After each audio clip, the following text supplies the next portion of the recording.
Good morning, everyone. This is a Monday. It could be morning. It could be afternoon. I don't know. Maybe it's Saturday that you're watching this. Anyway, welcome back to On Target with Archer. I'm Stacy Bresler, managing partner here at Archer Energy Solutions. And this month, we're focused on building healthy and effective resilience habits and critical infrastructure. And what I'd like to do is extend that conversation a bit, where we move on to something that doesn't always work well, and often determines how well an organization performs during an incident, and that is decision-making under stress. When something goes wrong, people don't suddenly rise to the occasion. They fall back on whatever habits they've built ahead of time. In high-pressure situations, cognitive load increases. Information is incomplete and time feels compressed. If teams haven't practiced making decisions in those conditions, even experienced professionals can hesitate and cause issues. Resilient organizations treat decision-making as a skill that needs exercise. They create opportunities for teams to practice not just technical steps, but judgment calls. Who needs to be notified? When do we escalate? When do we pause operations? When do we bring in legal, communications, or executive leadership?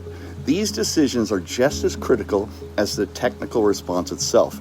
This is where exercises, walkthroughs, and realistic scenarios really matter.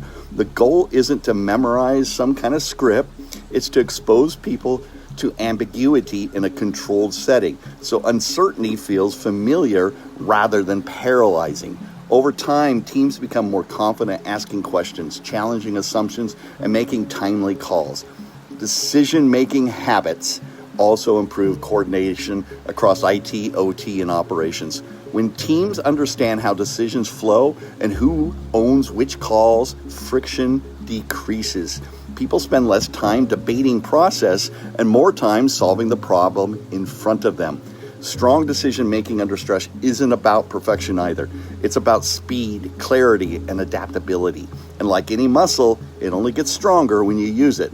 That's it for this episode of On Target with Archer. I'm Stacy Bresler. Thanks for joining me. Next week, we'll close out this topic by talking about how to embed resilience habits across the organization so they stick long after the exercise or incident is over.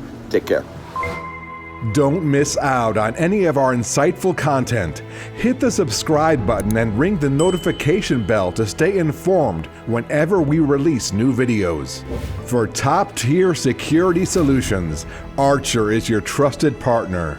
Explore our offerings at archerint.com and get in touch via email or phone to fortify your company's defenses.